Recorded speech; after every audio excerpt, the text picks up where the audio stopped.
अजीज़ दोस्तों नमस्कार। अजीज़ दोस्तों, पाकिस्तान और आईएमएफ की स्टाफ लेवल की डील फाइनल हो चुकी है $7 बिलियन की लोन के लिए। और अब ये आईएमएफ की ग्रैंड कमेटी में जाएगा। जब स्टाफ लेवल पे चीज़ें फाइनल हो जाती हैं तो फिर इनका मेन बोर्ड जो होता है वो भी इसको पास कर देता है। $7 बिलियन 37 महीनों में किस्तों में मिलेंगे। और पाकिस्तान एक और ज़बरदस्त लोन के चक्कर में फंसा है और आईएमएफ की कंडीशंस ने पाकिस्तान में आम आदमी की ज़िंदगी हराम कर दी है। मैं उस पर डिटेल में ख़ास तौर पे आईएमएफ और चाइना का जो पाकिस्तान के ऊपर जो जकड़ आ गई है उसके बारे में आपको डिटेल में आगे बताता हूँ।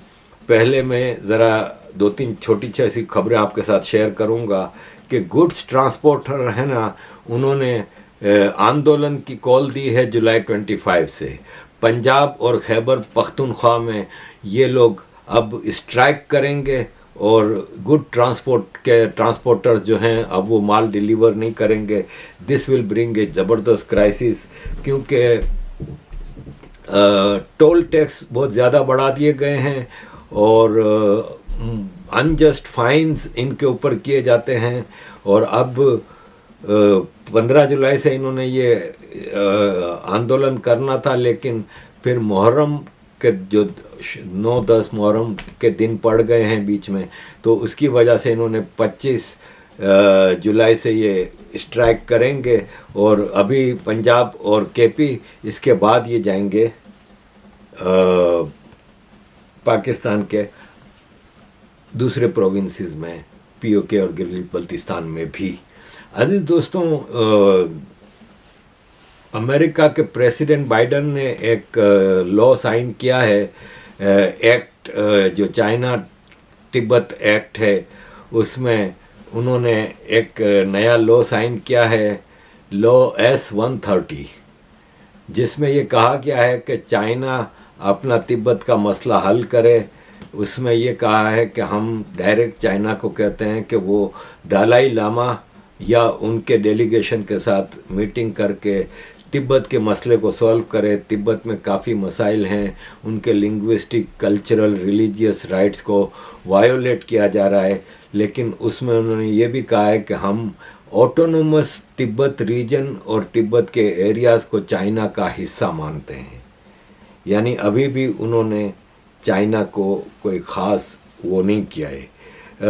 ईस्ट तुर्किस्तान, जिसको कि उगर कहते हैं, जिंगजियांग कहते हैं, east Turkistan government in exile ने एक स्टेटमेंट दिया है और उन्होंने कहा है कि इंडिया की तो चाइना के साथ बॉर्डर के जो मसले बताए जा रहे हैं, तो इंडिया का तो चाइना से बॉर्डर मिलता ही नहीं है। इसलिए कि इंडिया का बॉर्डर मिलता है ऑक्यूपाइड ईस्ट तुर्किस्तान यानी उगर से या ऑक्यूपाइड तिब्बत से। ये दोनों चाइना ने ज़बरदस्ती ऑक्यूपाई किए हैं और ये इंडिपेंडेंट कंट्रीज़ हैं जिनको चाइना ने 1949 से ज़बरदस्ती ऑक्यूपाई किया हुआ है और वेस्ट ने इसकी तरफ आंखें बंद की हैं। तो अगर ये आज़ाद हो जाते हैं देश, तो इंडिया का चाइना का साथ बॉर्डर मिलेगा भी नहीं। और जब तक ईस्ट तुर्किस्तान और तिब्बत आज़ाद नहीं होंगे, तब तक इंडिया की टेरिटोरियल इंटेग्रिटी है, सॉवरेंटी है, सिक्योरिटी है, वो हमेशा ख़तरे में रहेगी। अज़ीज़ दोस्तों, अब आते हैं पाकिस्तान के ऊपर जो चाइना का ख़ास तौर पे डेट ट्रैप है, वो भयानक है। उससे पहले एक छोटी सी चीज़ आपको बता दूं कि आज मेरी नज़र पड़ी तो सऊदी रियाल पाकिस्तान में 74 रुपये का है। मेरे फादर जब वहाँ पे जॉब करते थे तो 2.25 रुपये का एक रियाल था, और जब मैं जॉब करता था 1984 से 87, 3 साल रियाद बैंक सऊदी अरब में, तो उस वक्त 4.25 रुपये का एक रियाल था। आज 74 रुपये का हो गया है। पाकिस्तान का सऊदी रियाल पाकिस्तानी रुपए में 74 का हो गया है, जबकि अफ़गानिस्तान की करेंसी में 18.90 अफ़गानी के बदले में एक रियाल है। पाकिस्तान 74, अफ़गानी 18, इंडिया 22, बांग्लादेश 31।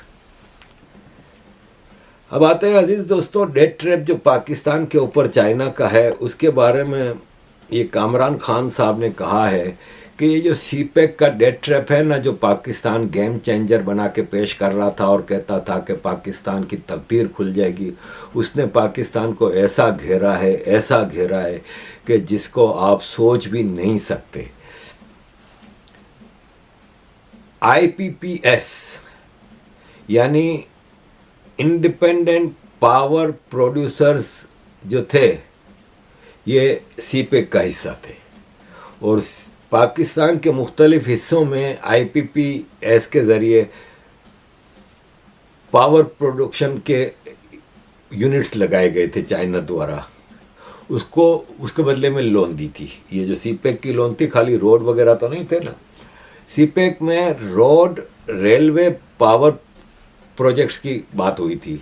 रेलवे तो कहीं नहीं बना, गिलगित बल्तिस्तान से बलूचिस्तान, ग्वादर तक इधर उधर कोई रेलवे नहीं बना। रोड भी जो बने वो अब तक फारिग भी हो चुके हैं तकरीबन। तो IPPS इतनी सख्त कंडीशन पे थे कि उसके ज़रिए ये कंडीशन थी कि 17% डॉलर में प्रॉफिट लाजमी देना है चाइना की कंपनियों को, चाहे आप फेल हैं कि पास हैं। क्योंकि पाकिस्तान में इंटरनल डेट जिसकी बातचीत होती रहती है पावर सेक्टर में, इंटरनल डेट इस हद तक बढ़ गया है कि चोरी बहुत होती है। सबसे पहले तो आप मुफ्त में इलेक्ट्रिसिटी बांट रहे हो। आप अंदाज़ा लगाएं कि पाकिस्तान में president, prime minister, army chief ही नहीं है ना। फ्री इलेक्ट्रिसिटी लेने वालों में member of national assembly, member of provincial assemblies, mayors, deputy mayors, छोटे छोटे टाउन्स के जजेस,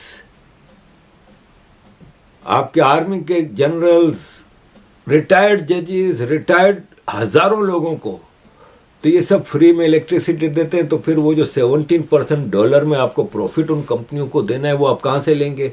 आम आदमी से।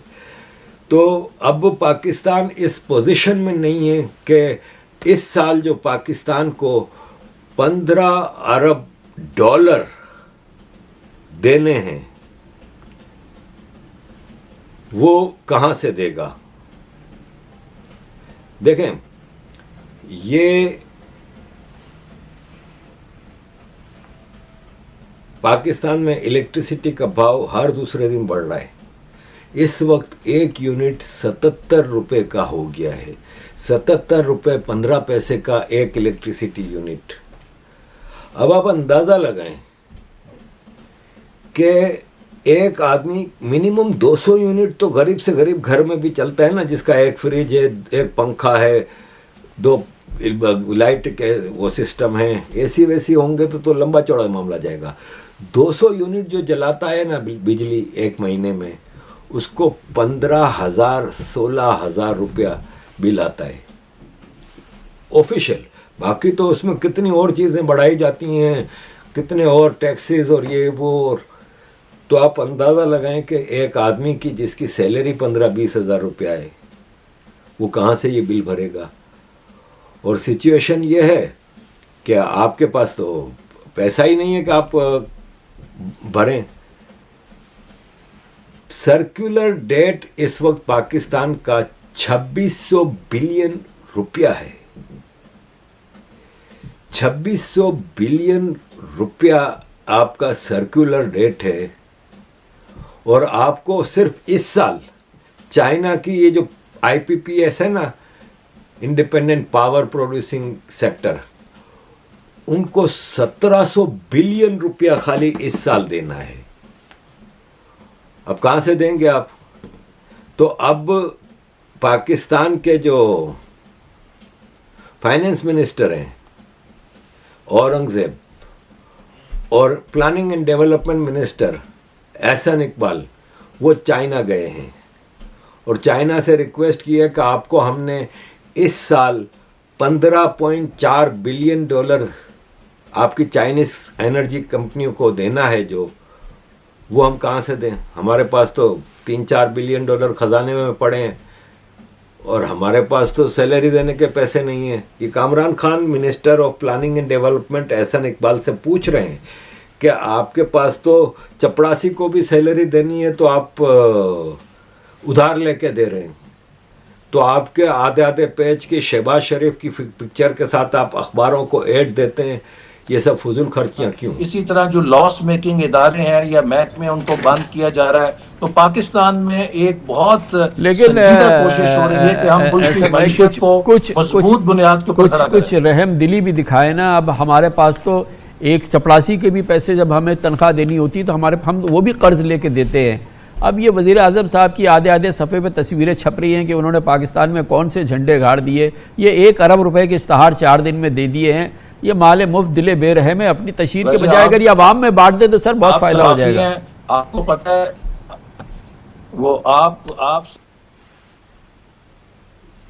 और एहसन इकबाल को कामरान खान ने डिटेल में बात की। तो अब पाकिस्तान के ये 2 मिनिस्टर शहबाज शरीफ ने चाइना से रिक्वेस्ट की है कि इनको आने की इजाज़त दें। तो अब ये चाइना की गवर्नमेंट से डिस्कस करेंगे, पांव पकड़ के भीख मांगेंगे कि खुदा के वास्ते हमें थोड़ा रिलीफ दें। पाकिस्तान कह रहा है कि ये जो $17 बिलियन 15.4 बिलियन डॉलर जो इस साल पाकिस्तान ने देने, अब इस साल में 5 महीने बचे हैं, इन 5 महीनों में $15.4 बिलियन पाकिस्तान कहाँ से देगा? पाकिस्तान को तो अब कोई देने वाला भी नहीं है। रोज़ शहबाज शरीफ खुशखबरियाँ सुना रहे हैं कि सऊदी अरब से पैसे आ रहे हैं, कुवैत से आ रहे हैं, इमारात से आ रहे हैं, ये वो, कहीं से कुछ नहीं आ रहा। IMF ने $7 बिलियन की लोन पास की है, वो भी 1-2 बिलियन की किस्तों में 37 महीनों में जाके मिलेंगी। इस वक्त पाकिस्तान ऐसा चाइना के डेट सर्कल में फंसा है क्योंकि सीपेक ऐलान किया $40 बिलियन हम पाकिस्तान में लगाएंगे। चाइना ने ऐलान किया, पाकिस्तान खुश क्योंकि उस वक्त राहिल शरीफ आर्मी चीफ था, नवाज शरीफ प्राइम मिनिस्टर था। इन्होंने कहा माल बनेगा, खूब किकबैक्स मिलेंगी, भाड़ में गया, पाकिस्तान का क्या है। ऐसी सख्त कंडीशन पे पाकिस्तान इस कर्जे के चक्कर भी में फंसा है कि अब समझ नहीं आ रही कि किस तरह निकले। और ये इस सरकार जो ज़बरदस्ती की सरकार पाकिस्तान पे थोपी गई है, उसके नवाज शरीफ के एक फेवरेट मिनिस्टर हैं।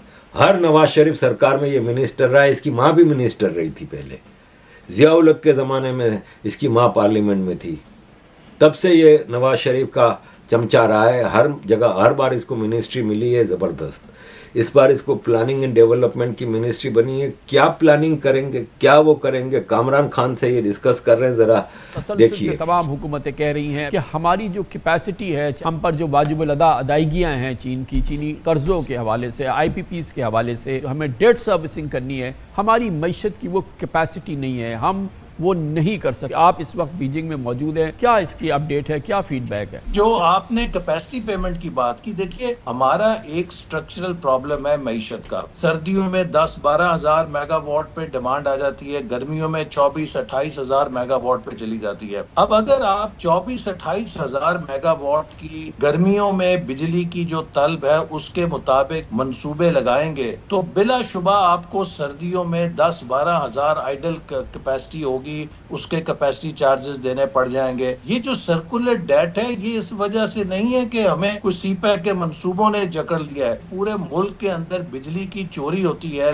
आपके लाइन लॉसेस होते हैं। जो भी हुआ उसके नतीजे में आज हम इस काबिल नहीं हैं कि हम अपनी जो वाजिबुल अदा अदायगियाँ हैं वो हम कर सकें, हम डेट सर्विसिंग कर सकें, फाइनेंशियल चार्जेस हैं, जो फाइनेंशियल ऑब्लिगेशंस हैं हम उनको पूरा कर सकें। डिफॉल्ट का केस है ना सर, स्ट्रेट अवे। पाकिस्तान में इस वक्त जो सूरत हाल हमें दरपेश है, इससे अगर हमें निकलना है तो हमें अपने रेवेन्यूज को मोबिलाइज करना है और हमने जो अपने मुल्क के अंदर अपनी पैदावारी सलाहियत का गला घोंटा, आज उसके नतायज हमें भुगतने पड़ रहे हैं। जो हमने सरमायाकारी की फजा खराब की, इसको इसको प्राइम मिनिस्टर रिस्टोर करने की कोशिश कर रहे हैं और इंशाल्लाह ताला सर चीन ने इसके जितनी लिए understanding show आपको किया वो ऐसे भाई, क्या इसके लिए हमें स्पेस मिलेगी? कम से कम 2-3 साल तो लगेंगे ना, और 2-3 साल तक जो हमारी अदायगियां हैं, जो हमें डेट सर्विसिंग करनी है, जो हमें कैपेसिटी पेमेंट्स देनी है, जो इन पॉलिसीज पे अगर हमने मिनिमम मुकम्मल अमल करना है, अगर हमने ये 15-17% डॉलराइज रिटर्न देने हैं, तो इसके लिए हमें बहरहाल 2 साल का वक्फा, 3 साल का टाइम तो चाहिए। चीन में वहां पे इस सिलसिले में कितनी हमारे लिए गुंजाइश पैदा हो रही है, क्योंकि अगर वो कुंजी नहीं देते हैं, इसको नहीं खोलते हैं, तो हम तो लॉकड है ना इस सिचुएशन के अंदर। सर उनको भी पता है हमारे मुश्किलात का, और मैं ये बात ऑन रिकॉर्ड लाना चाहूंगा कि जितने वाजिबात हम अपने मुआशी बहरान की वजह से चीन के नहीं दे सक रहे, अगर किसी और के साथ ये झगड़ा होता तो शायद कोई हमें आर्बिट्रेशन की अदालत में ले गया होता। चीन ने जो हमारे मुल्क में तवानाई के मंसूबे लगाए, उसके अंदर कोई खसूसी मराद चीन को नहीं दी गई। ये वो एनर्जी पॉलिसी थी जब पाकिस्तान 18-18 घंटे बिजली के बहरान में था। अगर उस मौके पे चीन वो बिजली के मंसूबे ना लगाता, आज भी हम अंधेरों के अंदर डूबे होते। अंधेरों में तो सर हम आज भी डूबे हुए हैं। 80 रुपए फी यूनिट क्या बिजली कोई पाकिस्तानी खरीद सकता है सर? क्या कोई कारोबार चल सकता है 80 रुपए? दुनिया की महंगी तरीन बिजली ये वो उस वक्त है जबकि चीन ने हम पे रहम खाया। हमने तो किया था हमारे अंधेरे बंद हो जाए, मगर यहाँ तो हमारी मईशत बंद हो रही है। तो अजीज दोस्तों, पाकिस्तान की इलेक्ट्रिसिटी इस वक्त चाइना के सहारे पे अटकी हुई है, और किस तरह पाकिस्तान इस चक्रव्यूह से निकलेगा। अब मज़े की बात देखें, पाकिस्तान आर्मी ने कहा है कि हम बिजली चोरों से ऑपरेशन करेंगे, इलेक्ट्रिसिटी को जो चोरी करते हैं उनके खिलाफ ऑपरेशन करेंगे। इनको सालों को माल बनाना होता है हर चीज़ में। ऑपरेशन का मतलब सरकार से पैसा लेंगे। अब ऑपरेशन के नाम पे अगर एक मिसाल है, आपने 25 अरब रुपए ले लिए, तो आपने तो ऑपरेशन क्या खाक करना है। 5 अरब रुपये अभी लगा देंगे तो 20 अरब रुपये आप लोगों की जेबों में जाएगा। ये हाफिज कुरान आसिम मुनीर और इसका चमचा ISI का DG नदीम अंजुम, इन्होंने तो अपने पिछलों के सारे रिकॉर्ड तोड़ दिए हैं। हाफिज कुरान का मतलब ये है कि जो पक्का मुसलमान है ना, उससे बड़ा चोर आपको मिलेगा नहीं। तो अजीज दोस्तों, ये चाइनीज़ कंपनियों के हवाले से ये आपको मैंने बताया कि पाकिस्तान इस वक्त किस तरह इस कर्जे के चक्रव्यूह में फंसा है। अजीज दोस्तों, thank you very much for all your support.